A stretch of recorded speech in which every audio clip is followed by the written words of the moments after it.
തെരഞ്ഞെടുപ്പിന്റെ സമഗ്ര വിവരങ്ങളിലേക്ക് വിശകലനങ്ങളിലേക്ക് നമ്മൾ കടന്നുപോകുന്ന മണിക്കൂറാണ് ഇത്. ജനങ്ങളിലേക്ക് തെരഞ്ഞെടുപ്പിന്റെ ഓരോ നിമിഷത്തെയും സ്പന്ദനങ്ങൾ ഞങ്ങൾ എത്തിച്ചുകൊണ്ടിരിക്കുകയാണ്. പ്രത്യേക തെരഞ്ഞെടുപ്പ് ബുള്ളറ്റിൻ ആരംഭിക്കുകയാണ്. എല്ലാ പ്രിയപ്പെട്ട പ്രേക്ഷകർക്കും സ്വാഗതം. മഹാഭാരത യുദ്ധം, ദ ഗ്രേറ്റ് ഇന്ത്യൻ ബാറ്റിൽ.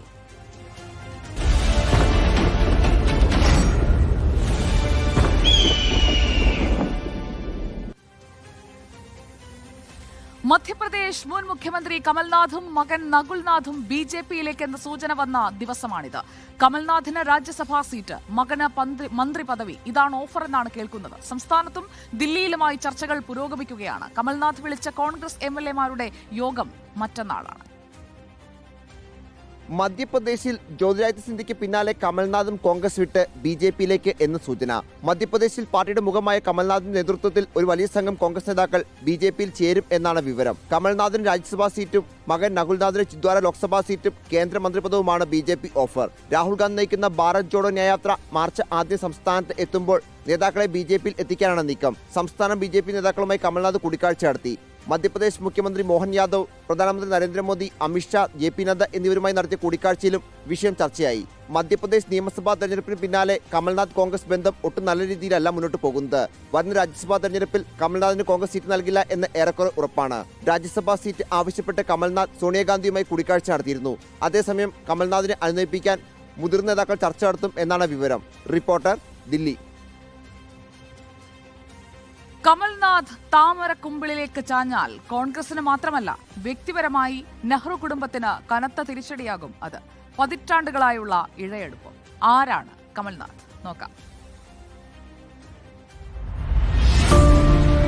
80കളിലെ കോൺഗ്രസിന്റെ യുവതുർക്കി, ഡൂൺ സ്കൂൾ മുതൽ സഞ്ജയ് ഗാന്ധിയുമായുള്ള അടുത്ത ബന്ധം, 84ലെ സിഖ് കൂട്ടക്കൊലയിൽ ആരോപണ വിധേയൻ. കമൽനാഥ് എക്കാലവും നെഹ്റു കുടുംബത്തിന് പ്രിയപ്പെട്ടവനായിരുന്നു. മധ്യപ്രദേശിൽ അർജുൻ സിംഗിനും ദിഗ്വിജയ് സിംഗിനുമെതിരെ ഹൈക്കമാൻഡിന്റെ തുറുപ്പുചീട്ട്. 9 തവണയാണ് മധ്യപ്രദേശിലെ ചിന്ദ്വാഡയിൽ നിന്ന് കമൽനാഥ് ലോക്സഭയിലെത്തിയത്. നഗരവികസനം മുതൽ വാണിജ്യം വരെ സുപ്രധാന വകുപ്പുകൾ കൈകാര്യം ചെയ്ത് മന്ത്രിയായി. വടക്കേ ഇന്ത്യയിൽ കോൺഗ്രസിന്റെ ഏറ്റവും പ്രധാന ഫണ്ട് കളക്ടറായി. ഒടുവിൽ മധ്യപ്രദേശിൽ 15 മാസക്കാലം മുഖ്യമന്ത്രിയുമായി. അടുത്ത സുഹൃത്തായിരുന്ന മാധവറാവു സിന്ധ്യയുടെ മകൻ പാലം വലിച്ചപ്പോൾ കമൽനാഥിന്റെ മുഖ്യമന്ത്രി കസേര തെറിച്ചു. ആ കസേര തിരിച്ചു പിടിക്കാനായി കഴിഞ്ഞ തെരഞ്ഞെടുപ്പിൽ കമൽനാഥ് കളം നിറഞ്ഞു കളിച്ചു. BJPയേക്കാൾ വലിയ ഹിന്ദുത്വവാദിയായി, മോദിയേക്കാൾ വലിയ രാമഭക്തനുമായി. കമൽ അല്ല കമൽനാഥാണെന്ന് സ്വയം പ്രഖ്യാപിച്ചു. പക്ഷേ ജനം അതൊന്നും ചെവിക്കൊണ്ടില്ല. ഒടുവിൽ സംസ്ഥാന അധ്യക്ഷ പദവിയും വെച്ചൊഴിയേണ്ടി വന്നു. ഇനി എന്ത് എന്ന കാര്യത്തിൽ കമൽനാഥ് മനസ്സ് തുറന്നിട്ടില്ല. വാതിൽ തുറന്നിട്ട് നിൽക്കുന്ന BJP നേതൃത്വത്തോട് സമ്മതം അറിയിച്ചിട്ടുമില്ല. ഒഴിവ് വരുന്ന രാജ്യസഭാ സീറ്റിലേക്ക് മത്സരിക്കാൻ തയ്യാറെടുക്കുന്നു എന്നൊരു സൂചനയുണ്ട്. പക്ഷേ അതിന് ഹൈക്കമാൻഡ് സമ്മതം മൂളണം. ഇനിയിപ്പോൾ സംസ്ഥാനത്ത് പുതിയൊരു നേതൃത്വം വരട്ടെ എന്ന് കോൺഗ്രസ് തീരുമാനിച്ചാൽ കമൽനാഥിന്റെ കൂറുമാറ്റം വൈകാനിടയില്ല. News desk, reporter. മധ്യപ്രദേശത്ത് നിന്ന് കേരളത്തിലേക്ക് വന്നാൽ കേരളത്തിൽ തെരഞ്ഞെടുപ്പ് ആവേശത്തിന് ചൂടുപിടിപ്പിച്ചിരിക്കുന്നത് വിരുന്നു വിവാദമാണ്. പ്രധാനമന്ത്രിയുടെ വിരുന്നിൽ NK പ്രേമചന്ദ്രൻ MP പങ്കെടുത്തതിനെ CPIM രാഷ്ട്രീയ ആയുധമാക്കി. CPIM പ്രചാരണത്തിനെതിരെ പ്രേമചന്ദ്രൻ തന്നെ രംഗത്തെത്തിയിട്ടുണ്ട്. പ്രേമചന്ദ്രന് കവചമൊരുക്കി UDFും നിലയുറപ്പിക്കുമ്പോൾ ഈ തെരഞ്ഞെടുപ്പിൽ വിരുന്ന് ഒരു പ്രധാന വിഷയമായി മാറുകയാണ്. ഹാട്രിക് വിജയം പ്രതീക്ഷിച്ച് NK പ്രേമചന്ദ്രനും RSPയും UDFും MA ബേബിയും KN ബാലഗോപാലും തോറ്റെടുത്ത് പുതുമുഖത്തെ ഇറക്കി ഇടതു സ്വഭാവമുള്ള മണ്ഡലം തിരിച്ചുപിടിക്കാനാണ് CPM ശ്രമിക്കുന്നത്. വലിയ രാഷ്ട്രീയ പോര് നടക്കുന്ന മണ്ഡലത്തിൽ രാഷ്ട്രീയ വിവാദങ്ങളും സജീവമായി. സ്ഥാനാർത്ഥി പ്രഖ്യാപനത്തിന് മുമ്പേ കൊല്ലം സംസ്ഥാന ശ്രദ്ധ ആകർഷിച്ചു കഴിഞ്ഞു. NK പ്രേമചന്ദ്രൻ പ്രധാനമന്ത്രിയുടെ വിരുന്നിൽ പങ്കെടുത്തത് CPIM വലിയ പ്രചാരണമാക്കി. തെരഞ്ഞെടുപ്പ് അടുത്തിരിക്കെ പ്രേമചന്ദ്രൻ BJPയോട് അടുക്കുന്നു എന്ന നിലയിൽ വരെയായി സമൂഹ മാധ്യമങ്ങളിൽ പ്രചാരണം. ഇതിനെ പ്രതിരോധിച്ചും മറുപടി പറഞ്ഞും പ്രേമചന്ദ്രൻ തന്നെ രംഗത്തെത്തി. കൂട്ടിന് UDF നേതാക്കളും. സ്നേഹവിരുന്നിൽ പങ്കെടുത്തത് പാർലമെന്ററി രംഗത്ത് മികവ് പുലർത്തിയവരായിരുന്നു. അവിടെ പ്രധാനമന്ത്രി രാഷ്ട്രീയം പറഞ്ഞില്ല. രാഷ്ട്രീയം പറഞ്ഞിരുന്നെങ്കിൽ വിയോജിപ്പ് അറിയിക്കുമായിരുന്നു എന്നാണ് NK പ്രേമചന്ദ്രന്റെ മറുപടി. പരസ്യമായിട്ടാണ് പാർലമെന്റിന്റെ ക്യാന്റീനിൽ, 1-ാം നിലയിലുള്ള ക്യാന്റീനിൽ അപ്പുറത്തും ഇപ്പുറത്തും ഒക്കെ മറ്റ് നിരവധി പാർലമെന്റ് അംഗങ്ങളുണ്ട്. അവിടെ കാര്യങ്ങൾ നടക്കുന്നുണ്ട്. പരസ്യമായി നടത്തിയ ഒരു സൗഹൃദ സംഭാഷണം അല്ലെങ്കിൽ സൗഹൃദ വിരുന്ന് എന്ന് തന്നെ വേണമെങ്കിൽ വിശേഷിപ്പിക്കാം. വി.ഡി. സതീശനും കെ. മുരളീധരനും പ്രേമചന്ദ്രന് പരസ്യ പിന്തുണ നൽകി. പ്രേമചന്ദ്രനെ സംഖ്യയാക്കാൻ ശ്രമിച്ചാൽ ഒറ്റക്കെട്ടായി ചെറുക്കും. BJPക്കെതിരെ സഭയ്ക്കകത്തും പുറത്തും പോരാടുന്ന ഒരാളാണ് എൻ.കെ. പ്രേമചന്ദ്രൻ. അങ്ങനെയുള്ള പ്രേമേന്ദ്രനെ പ്രധാനമന്ത്രി വിളിച്ചപ്പോൾ ഭക്ഷണം കഴിക്കാൻ പോയി എന്നുള്ളതിൻ്റെ പേരിൽ ഒറ്റപ്പെടുത്താൻ ശ്രമിച്ചാൽ അതിനെ UDF ഒറ്റക്കെട്ടായി എതിർക്കും. പ്രധാനമന്ത്രിയുടെ ഓഫീസിലേക്ക് എൻ.കെ. പ്രേമചന്ദ്രനെ വിളിച്ചു. അടിയന്തരമായി ചെല്ലണം ചെന്നു കഴിഞ്ഞപ്പോൾ അവിടെ വേറൊന്നും ഉണ്ടായിരുന്നില്ല. കുറച്ച് പേര് ഒരുമിച്ചിരുന്നു ഭക്ഷണം കഴിക്കാൻ. തെറ്റ്. ഇതിനിടെ കൊല്ലം സീറ്റ് നോട്ടമിട്ട് INTUCയും രംഗത്ത് വന്നു. 2 തവണ കൊല്ലത്ത് നിന്ന് RS വിജയിച്ചു. ഇനി പുതുമുഖങ്ങൾക്ക് അവസരം നൽകണമെന്നും കോൺഗ്രസിന്റെ 16 സീറ്റിൽ 1 സീറ്റ് INTUCക്ക് നൽകണമെന്നും INTUC സംസ്ഥാന പ്രസിഡന്റ് R. ചന്ദ്രശേഖരൻ ആവശ്യപ്പെട്ടു. കൊല്ലം സീറ്റിൽ കണ്ണ് വെക്കേണ്ടെന്ന സൂചന നൽകിയായിരുന്നു INTUC സംസ്ഥാന പ്രസിഡന്റ് R. ചന്ദ്രശേഖരന്റെ പ്രസ്താവനയ്ക്കുള്ള N.K. പ്രേമചന്ദ്രന്റെ മറുപടി. കൊല്ലം സീറ്റിൽ RSP തന്നെ മത്സരിക്കും. UDF ഇക്കാര്യത്തിൽ എടുത്തതാണെന്നും പ്രേമചന്ദ്രൻ പറഞ്ഞു. ഐക്യജനാധിപത്യ മുന്നണിയിലെ ഉഭയകക്ഷി ചർച്ചകൾ കഴിഞ്ഞു. കൊല്ലം ലോക്സഭാ സീറ്റ് RSPക്കാണ് എന്നാണ് അവരുടെ നേതൃത്വം പറഞ്ഞിട്ടുള്ളത്. അതിനകത്തൊരു ആശയക്കുഴപ്പത്തിന്റെ പ്രശ്നമേ ഇല്ല. കോൺഗ്രസിനുള്ളിലെ പ്രശ്നങ്ങൾ എന്തെങ്കിലും ഉണ്ടെങ്കിൽ അത് കോൺഗ്രസ് പരിഹരിച്ചുകൊള്ളും. ആ കാര്യത്തിൽ അവർ പ്രതികരിക്കും. ഇടഞ്ഞു നിൽക്കുന്ന R. ചന്ദ്രശേഖരനെ കൂട്ടുപിടിച്ച് ഇടതുപക്ഷം പ്രേമചന്ദ്രന് ഭീഷണി ഉയർത്തുമോ? കുമ്മനം രാജശേഖരനെ ഇറക്കി നായർ വോട്ടുകൾ BJP നേടുമോ? ഇങ്ങനെയെല്ലാമായിരിക്കുമോ കൊല്ലത്ത് നടക്കാൻ പോകുന്ന രാഷ്ട്രീയം? വീഡിയോ ജേർണലിസ്റ്റ് JB ജ്യോതിഷിനൊപ്പം reporter Dileep Devasya, in reporter, Kollam. ഇനി CPIMലേക്ക്. CPIM സംസ്ഥാന കമ്മിറ്റി യോഗം തിരുവനന്തപുരത്ത് തുടരുകയാണ്. കേന്ദ്ര കമ്മിറ്റി യോഗത്തിന്റെ റിപ്പോർട്ടിംഗ് ആയിരുന്നു ആദ്യ അജണ്ട. ലോക്സഭാ തെരഞ്ഞെടുപ്പും യോഗത്തിന്റെ അജണ്ടയിലുണ്ടെങ്കിലും സ്ഥാനാർത്ഥി നിർണയം പരിഗണിച്ചേക്കില്ല. ആർ ശ്രീജിത്ത് തിരുവനന്തപുരത്ത് നിന്ന് നമുക്കൊപ്പം. ആർ ശ്രീജിത്ത്, എങ്ങനെയാണ് പോരാട്ടം കടുപ്പിക്കേണ്ടത് എന്നതിന്റെ കൂടിയാലോചനകളാണോ അവിടെ നടക്കുന്നത്? സ്ഥാനാർത്ഥി പ്രഖ്യാപനം അത് വിജ്ഞാപനം വന്നതിന് ശേഷം മതി എന്ന തീരുമാനമായിരുന്നല്ലോ ഇന്നലെ വരെ ഉണ്ടായിരുന്നത്. ഇന്നത്തെ യോഗത്തിലെ ചർച്ചകൾ എങ്ങനെയാണ് പോകുന്നത്?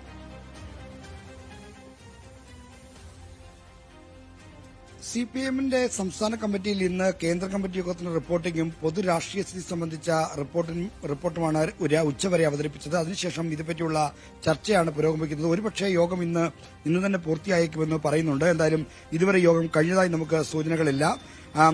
ഇന്ന് ഈ ലോക്സഭാ തെരഞ്ഞെടുപ്പ് ഈ അജണ്ടയിലുണ്ടെങ്കിൽ യോഗത്തിന്റെ അജണ്ടയിലുണ്ടെങ്കിലും അത് സംഘടനാപരമായും രാഷ്ട്രീയമായുമുള്ള ഒരുക്കങ്ങൾ മാത്രമാണ്.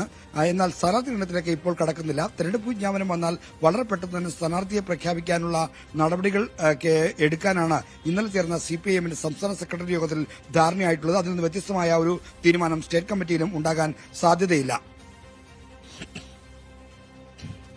ആർ ശ്രീജിത്ത്, സ്ഥാനാർത്ഥി നിർണയത്തിൽ ഏതൊക്കെ ഘടകങ്ങളാണ് പരിശോധിക്കുന്നത്? വനിതാ പ്രാതിനിധ്യമടക്കം കാര്യമായി തന്നെ പരിഗണിക്കുന്നുണ്ട് എന്ന് കേട്ടിരുന്നു. എങ്ങനെയായിരിക്കും അതിന്റെ ഒരു ഘടകങ്ങൾ? അത് സംബന്ധിച്ചുള്ള പേരുകൾ മാത്രം പ്രഖ്യാപിക്കാനേ ബാക്കിയുള്ളൂ. ഈ ഘടകങ്ങളൊക്കെ തീരുമാനിച്ചു കഴിഞ്ഞു. സ്ഥാനാർത്ഥി നിർണയവുമായി ബന്ധപ്പെട്ട ഒരു പൊതു മാനദണ്ഡം CPIMന്റെ കേന്ദ്ര കമ്മിറ്റി തയ്യാറാക്കി എല്ലാ സംസ്ഥാന ഘടകങ്ങൾക്കും നൽകിയിട്ടുണ്ട്. അത് പാലിച്ചുകൊണ്ടായിരിക്കും സംസ്ഥാന കമ്മിറ്റി സ്ഥാനാർത്ഥിയെ തീരുമാനിക്കുക. യുവാക്കൾ, വനിതകൾ, പരിചയസമ്പത്തുള്ളവർ എന്നൊരു സംതൃപ്തമായ ഒരു പട്ടിക വേണം എന്നുള്ള അഭിപ്രായമാണ് നേരത്തെ മുന്നോട്ട് വന്നിട്ടുള്ളത്. എന്തായാലും വനിതകൾക്ക് കൂടുതൽ പ്രാതിനിധ്യം വേണം. 33% സംവരണത്തിന് നടപ്പിലാക്കുന്ന പശ്ചാത്തലത്തിൽ കൂടുതൽ പ്രാതിനിധ്യം വേണമെന്ന് ആവശ്യമുണ്ട്. പോളിറ്റ് ബ്യൂറോ അംഗമായി MA ബേബി, സംസ്ഥാന സെക്രട്ടറി അംഗം M. സ്വരാജ് തുടങ്ങിയ ആളുകൾ ഈ തുല്യതാ പ്രശ്നത്തിൽ വിവിധ പ്രതികരണങ്ങൾ നടത്തിക്കഴിഞ്ഞു. അതുകൊണ്ട് തന്നെ കേരളത്തിലെ സ്ഥാനാർത്ഥി പട്ടികയിൽ കുറഞ്ഞത് 3 പേരെങ്കിലും വനിതകളായി സ്ഥാനാർത്ഥി പട്ടികയിൽ വരും എന്നാണ് പ്രതീക്ഷിക്കുന്നത്. എന്നാൽ ഈ 33% എന്ന തോത് നോക്കുമ്പോൾ ഏതാണ്ട് 7 സ്ഥാനാർത്ഥികളെങ്കിലും വേണ്ടിവരും. അത്രത്തോളം സ്ത്രീ സംവരണം നൽകാൻ സാധ്യതയില്ലെങ്കിലും കുറഞ്ഞത് 3 പേരെങ്കിലും സ്ത്രീ പ്രാതിനിധ്യത്തിൽ മത്സരിക്കാൻ സാധ്യതയുണ്ട്. ആർ ശ്രീജിത്താണ് വിവരങ്ങൾ നൽകിയത്. തിരുവനന്തപുരത്ത് നിന്ന് നിർണായകമായ യോഗങ്ങളിലേക്ക്, കൂടിയാലോചനകളിലേക്ക് കടക്കുകയാണ് പാർട്ടി. 3ാം സീറ്റ് വിഷയത്തിൽ നിർണായക നീക്കങ്ങളിലേക്ക് മുസ്ലിം ലീഗ് കടക്കുന്നു. മുന്നണി യോഗത്തിന് മുൻപായി മുസ്ലിം നേതൃസമിതി യോഗം വീണ്ടും ചേരും. സീറ്റ് ആവശ്യത്തിൽ നിലപാട് കടുപ്പിക്കാനാണ് ലീഗിന്റെ നീക്കം. വരുന്ന 14-ന് ചേരുന്ന UDF ഉഭയകക്ഷി ചർച്ചയിൽ സീറ്റ് വിഷയത്തിൽ അന്തിമ തീരുമാനമെന്നാണ് കോൺഗ്രസ് നേതൃത്വം ആവർത്തിക്കുന്നത്. എന്നാൽ അതത്ര എളുപ്പമാകില്ലെന്നാണ് ലീഗ് കേന്ദ്രങ്ങൾ പറയുന്നതും. ഇത്തവണ 3ാം സീറ്റ് വിഷയത്തിൽ ഉറച്ചു നിൽക്കാൻ തന്നെയാണ് ലീഗ് നേതൃത്വത്തിന്റെ തീരുമാനം. സീറ്റ് ആവശ്യമായി മുന്നോട്ട് പോയാൽ കോൺഗ്രസ് ഹൈക്കമാൻഡ് അടക്കമുള്ളവരുടെ ഇടപെടലുകളും ലീഗ് പ്രതീക്ഷിക്കുന്നുണ്ട്. മലപ്പുറം ജില്ലാ ലീഗ് ഓഫീസിൽ വെച്ച് ചേർന്ന നേതൃയോഗ ശേഷം മൂന്നാം സീറ്റ് വിഷയത്തിൽ ഉറച്ചു നിൽക്കുന്നു എന്നായിരുന്നു ലീഗ് നേതാക്കളുടെ പ്രഖ്യാപനം. എന്നാൽ കോൺഗ്രസ് ലീഗ് നേതാക്കൾ തമ്മിലുള്ള അനുരഞ്ജന ചർച്ചകൾക്കൊടുവിലാണ് വീണ്ടും യോഗം ചേരാൻ ലീഗ് നേതൃത്വം തീരുമാനിച്ചത്. UDF ഉഭയകക്ഷി ചർച്ചകൾ നടക്കുന്ന 14 രാവിലെയാണ് ലീഗ് സംസ്ഥാന സെക്രട്ടേറിയറ്റ് യോഗം ചേരുന്നത്. ശേഷം സംസ്ഥാന നേതൃസമിതി യോഗവും നടക്കും. തിരുവനന്തപുരം പാണക്കാട് ഹാളിൽ വെച്ചാണ് യോഗം. അന്നേ ദിവസം നടക്കുന്ന മുസ്ലിം ലീഗ് നേതാക്കളുടെ അനുസ്മരണ പരിപാടിക്ക് ശേഷമാണ് ലീഗ് നേതൃയോഗം ചേരുക. അനുസ്മരണ പരിപാടിയിൽ സംസ്ഥാന കോൺഗ്രസ് നേതാക്കളും പങ്കെടുക്കുന്നുണ്ട്. മൂന്നാം സീറ്റ് വിഷയത്തിൽ പ്രവർത്തകരിൽ നിന്നടക്കം കടുത്ത സമ്മർദ്ദം നേരിടുന്ന സാഹചര്യത്തിൽ രാജ്യസഭാ സീറ്റ് കൂടി ലക്ഷ്യമാക്കിയാണ് ലീഗ് നേതൃത്വത്തിന്റെ കരുനീക്കങ്ങൾ. Reporter Ashkar Ali Karimba, in reporter, Malappuram. മൂന്നാം സീറ്റിൽ നിലപാട് ഘടിപ്പിച്ച മുസ്ലിം ലീഗ് നേതൃത്വത്തെ അനുനയിപ്പിക്കാൻ കോൺഗ്രസ് നീക്കം. KPCC അധ്യക്ഷൻ K സുധാകരനും പ്രതിപക്ഷ നേതാവ് VD സതീശനും ലീഗ് നേതൃത്വവുമായി ആശയവിനിമയം നടത്തും. മൂന്നാം സീറ്റില്ലെങ്കിൽ ഒഴിവ് വരുന്ന രാജ്യസഭാ സീറ്റ് നൽകണമെന്നാണ് മുസ്ലിം ലീഗിന്റെ ആവശ്യം. മൂന്നാം സീറ്റ് ആവശ്യത്തിൽ നിന്ന് പിന്നോട്ടില്ലെന്ന് മുസ്ലിം ലീഗ് വ്യക്തമാക്കിയ സാഹചര്യത്തിലാണ് കോൺഗ്രസിന്റെ അനുനയ നീക്കം. KPCC അധ്യക്ഷൻ K സുധാകരനും പ്രതിപക്ഷ നേതാവ് VD സതീശനും ലീഗ് നേതൃത്വവുമായി ആശയവിനിമയം നടത്തും. രാഷ്ട്രീയ സാഹചര്യം ബോധ്യപ്പെടുത്തി അനുനയിപ്പിക്കാനാണ് ശ്രമം. വഴങ്ങിയില്ലെങ്കിൽ ഹൈക്കമാൻഡ് ഇടപെടും. മലപ്പുറത്തിനും പൊന്നാനിക്കും പുറമെ വയനാടോ കണ്ണൂരോ വേണമെന്നാണ് ലീഗ് ആവശ്യം. ഇത് അംഗീകരിക്കാൻ കഴിയില്ലെന്നാണ് കോൺഗ്രസ് നിലപാട്. വിട്ടുവീഴ്ചയ്ക്കില്ലെന്ന് ലീഗ് നേതൃത്വം പ്രഖ്യാപിച്ചതോടെ സീറ്റ് ചർച്ചകളും വഴിമുട്ടി. മൂന്നാം സീറ്റില്ലെങ്കിൽ രാജ്യസഭാ സീറ്റ് വേണമെന്ന് ലീഗ് ആവശ്യപ്പെട്ടിട്ടുണ്ട്. ഈ കാര്യം ഹൈക്കമാൻഡിനെ അറിയിച്ചിരിക്കുകയാണ് KPCC. സീറ്റ് വിഭജനം പൂർത്തീകരിച്ചില്ലെങ്കിലും 16 സീറ്റിൽ മത്സരിക്കാൻ കോൺഗ്രസ് ഒരുങ്ങിക്കഴിഞ്ഞു. സിറ്റിംഗ് സീറ്റുകൾക്ക് പുറമെ ആലപ്പുഴ തിരിച്ചുപിടിക്കാനുള്ള തന്ത്രങ്ങളും KPCC ആസൂത്രണം ചെയ്യുന്നുണ്ട്. ചൊവ്വാഴ്ച തിരുവനന്തപുരത്തെത്തുന്ന K സുധാകരനും VD സതീശനും PK കുഞ്ഞാലിക്കുട്ടി അടക്കമുള്ള ലീഗ് നേതാക്കളുമായി ചർച്ച നടത്തും. ബുധനാഴ്ചയാണ് UDF ഏകോപന സമിതി. അന്ന് സീറ്റ് വിഭജനം പൂർത്തിയാക്കാനാണ് നേതൃത്വത്തിന്റെ ശ്രമം. Reporter R Shipal, in reporter, Thiruvananthapuram.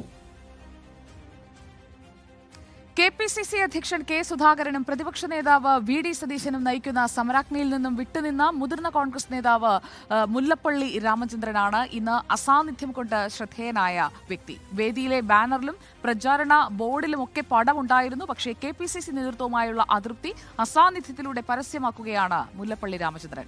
Vadakara മണ്ഡലത്തിലെ പര്യടനത്തിന് ശേഷം യാത്ര കോഴിക്കോട് ലോക്സഭാ മണ്ഡലത്തിലേക്ക് എത്തിയിരിക്കുകയാണ്.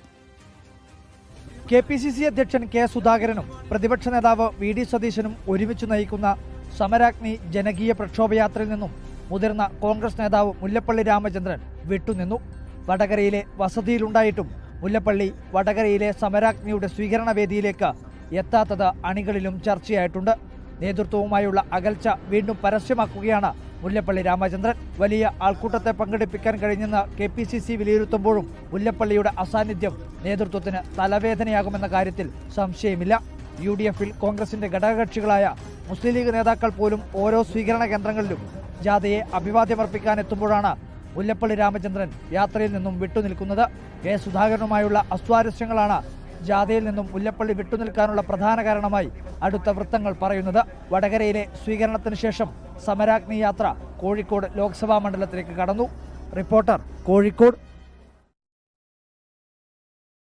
വൻ ഭൂരിപക്ഷത്തിൽ, അതും 400 സീറ്റ് കടക്കുമെന്ന ആത്മവിശ്വാസത്തോടെ നരേന്ദ്രമോദി ആവർത്തിച്ചു പറയുന്നതിന്റെ അടിസ്ഥാനം എന്താണ്? അതിന്റെ ഒരു പോൾ അരിത്തമെറ്റിക് എന്താണ്? മഹാഭാരത യുദ്ധത്തിൽ അടുത്തതായി നമ്മൾ പരിശോധിക്കാൻ പോകുന്നത് അതാണ്. ഇടവേളയ്ക്ക് ശേഷം. വൻ ഭൂരിപക്ഷത്തിൽ NDA സർക്കാർ വീണ്ടും അധികാരത്തിലെത്തുമെന്ന് ആവർത്തിച്ച് പ്രധാനമന്ത്രി നരേന്ദ്രമോദി. BJP ഒറ്റയ്ക്ക് 400-ലധികം സീറ്റുകൾ നേടും. ആദിവാസി സമൂഹത്തെ താനും തന്റെ പാർട്ടിയും വോട്ട് ബാങ്കായിട്ടല്ല കാണുന്നത്, രാജ്യത്തിന്റെ അഭിമാനമായാണ് കാണുന്നതെന്നും നരേന്ദ്രമോദി മധ്യപ്രദേശിലെ ജാബുവ ജില്ലയിൽ പറഞ്ഞു. മധ്യപ്രദേശിലെ ജാബുവയിൽ 7500 കോടി രൂപയുടെ വികസന പദ്ധതികൾക്ക് പ്രധാനമന്ത്രി തറക്കല്ലിട്ടു. MP ने ये भी बता दिया है कि भाजपा सरकार की डबल इंजन सरकारों के प्रति जन समर्थन लगातार बढ़ रहा है.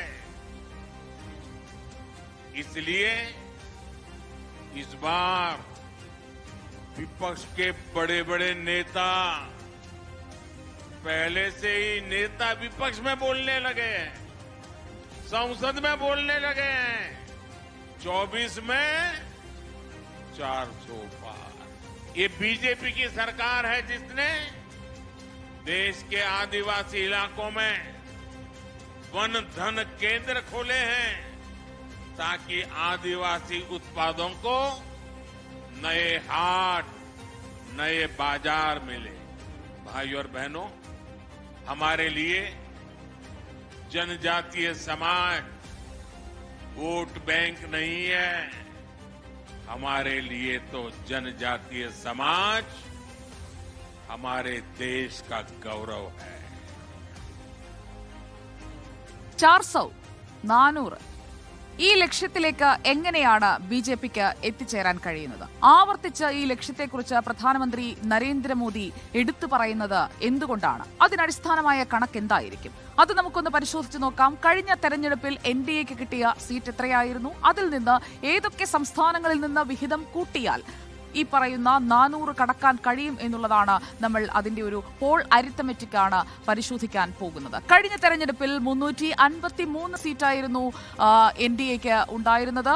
353 നിന്നും 400 കടക്കണമെങ്കിൽ ബി.ജെ.പി ഒറ്റയ്ക്ക് 370 എന്നാണ് അന്ന് പറഞ്ഞത്. എന്നാൽ ഇപ്പോൾ നരേന്ദ്രമോദി ബി.ജെ.പി ഒറ്റയ്ക്ക് 400 എന്ന് പോലും പറയുന്നുണ്ട്. അപ്പോൾ 353 എന്ന ഈ ഫിഗറിൽ നിന്ന് എങ്ങനെയാണ് 400 കടക്കാൻ പോകുന്നത്?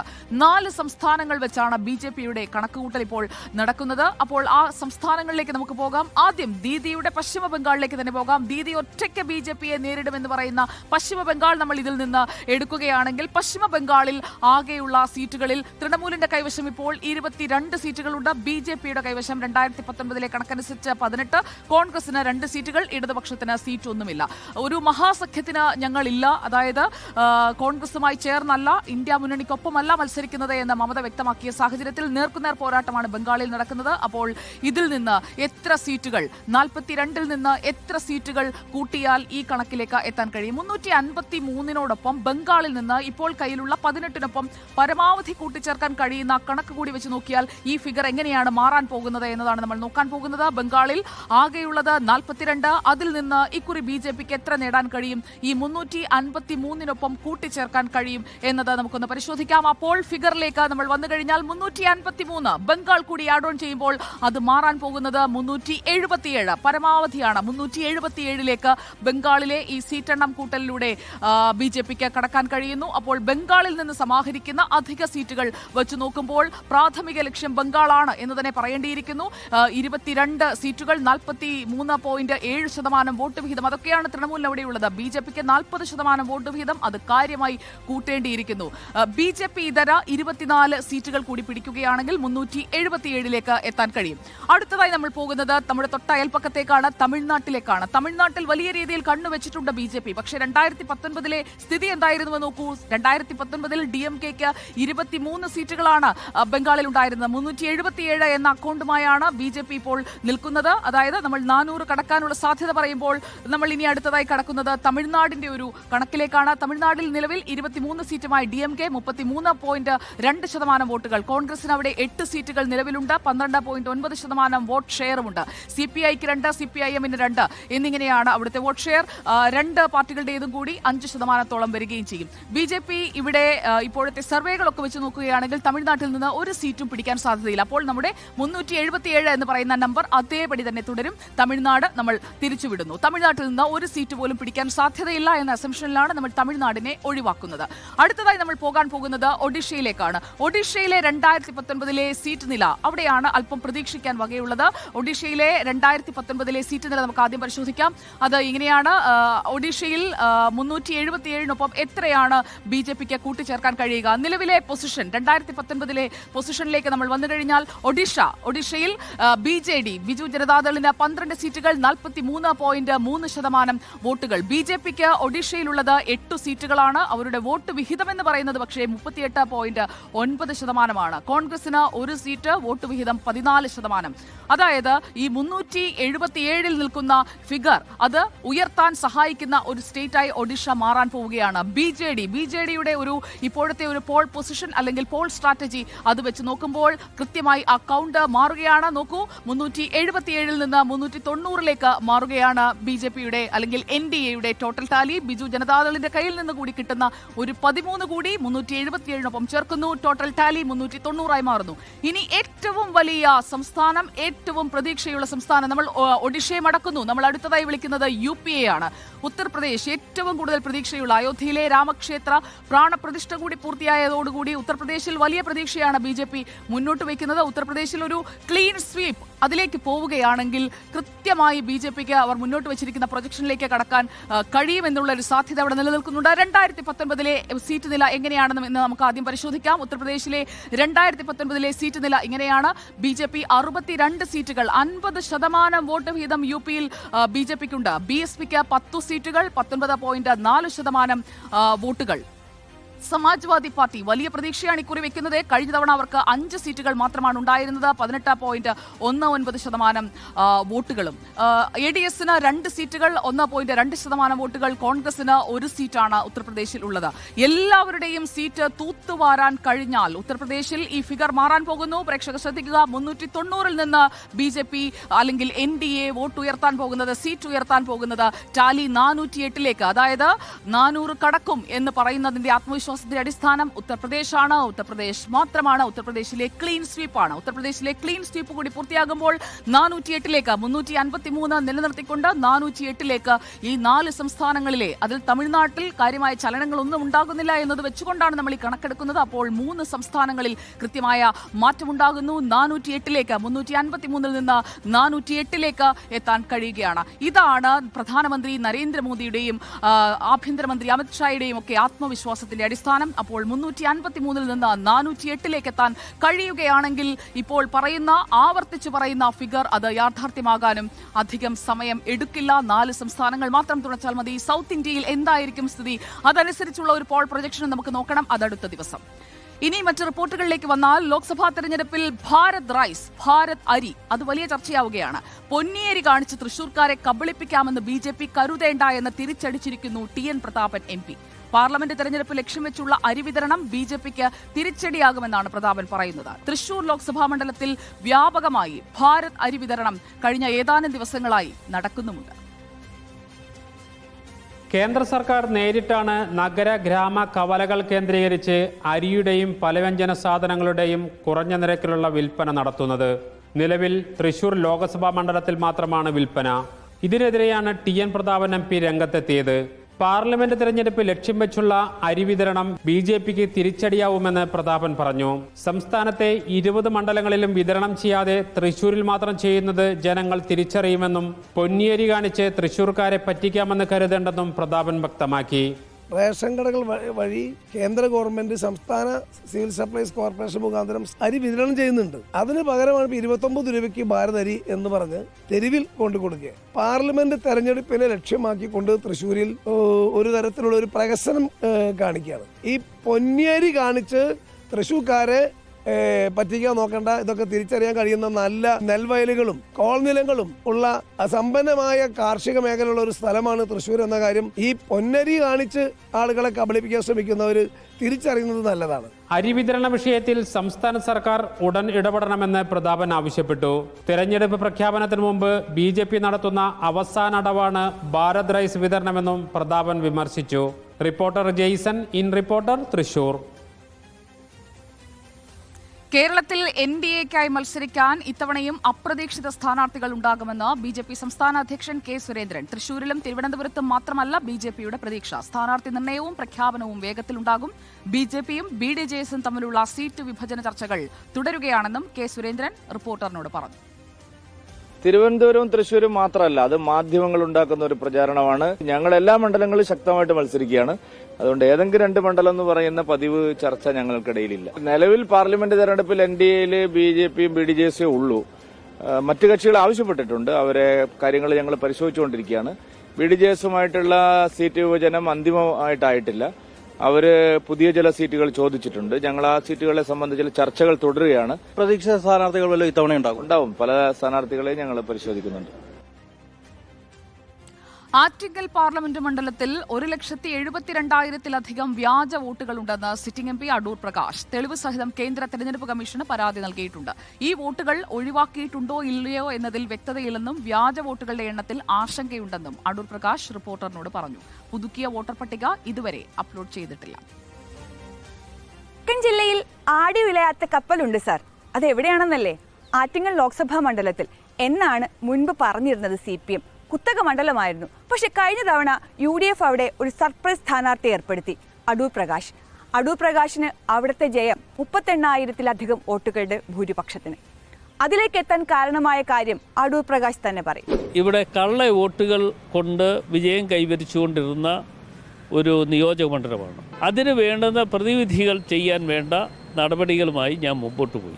അന്ന് കണ്ടെത്തിയത് 1,14,000 വോട്ടുകളായിരുന്നു. കേന്ദ്ര ഇലക്ഷൻ കമ്മീഷൻ ഉൾപ്പെടെയുള്ള ആളുകൾക്ക് ഇത് അയച്ചു കൊടുക്കുകയുണ്ടായി വിത്ത് റെക്കോർഡ്സ്. പക്ഷേ ഇത്തവണയും കാര്യങ്ങൾ അത്ര സുഗമമല്ല എന്ന് അദ്ദേഹം പറഞ്ഞു വയ്ക്കുകയാണ്. കാരണം മറ്റൊന്നുമല്ല, 66,000-ലധികം ഇരട്ടിപ്പ് വോട്ടുകൾ, അതായത് വ്യാജ വോട്ടുകൾ കൂടി വോട്ടർ പട്ടികയിൽ കണ്ടെത്തിയിട്ടുണ്ട്. തെളിവുകൾ സഹിതം അദ്ദേഹം അത്, അല്ലെങ്കിൽ പാർട്ടി അത് മുകളിലേക്ക് പരാതി നൽകിയിട്ടുണ്ട്. കേന്ദ്ര തെരഞ്ഞെടുപ്പ് കമ്മീഷണർക്ക് അടക്കം നൽകിയിട്ടുണ്ട്. അപ്ലോഡ് ചെയ്യാതിരിക്കുന്നു എന്നുള്ളത് കൊണ്ട് എത്ര ആളുകളെ നീക്കം ചെയ്തു എന്നതിനെക്കുറിച്ച് ഇപ്പോഴും ഒരു ധാരണ ഇല്ലാതെ ഇരിക്കുകയാണ്. എന്നാലും 1,72,000 വോട്ടുകൾ ഇതിനകത്ത് കടന്നുകൂടിയിട്ടുണ്ട്. മാർക്സിസ്റ്റ് പാർട്ടിയും അല്ലെങ്കിൽ ബാക്കിയുള്ള ആളുകളും മത്സരിക്കുമ്പോൾ ഈ ഡബിൾ വോട്ടിങ്ങിൽ അവർ ലക്ഷ്യം വെച്ചിരിക്കുകയാണ്. ഇത് മാത്രമല്ല, സംഘടനാ തലത്തിലെ ചില പ്രശ്നങ്ങളും തിരിച്ചടിയാകുമോ എന്നുള്ള ഭയം അടൂർ പ്രകാശിനുണ്ട്. കേന്ദ്രമന്ത്രി V മുരളീധരൻ, മുൻ മന്ത്രി കടകംപള്ളി സുരേന്ദ്രൻ, അടൂർ പ്രകാശ്, ഈ 3 പേർ തമ്മിലുള്ള ഏറ്റുമുട്ടലിൽ ഓരോ വോട്ടും അത് ഇരട്ടിച്ചാലും നെഗറ്റീവായാലും ഇനി അസാധുവായാലും ഒക്കെ തന്നെ ആ വോട്ടുകൾ കേരളത്തിൻ്റെ മാത്രമല്ല രാജ്യത്തിൻ്റെ തന്നെ രാഷ്ട്രീയ ഗതിവിഗതികളിൽ നിർണായകമാകുന്നതാണ് എന്നുള്ളതിൽ സംശയമില്ല.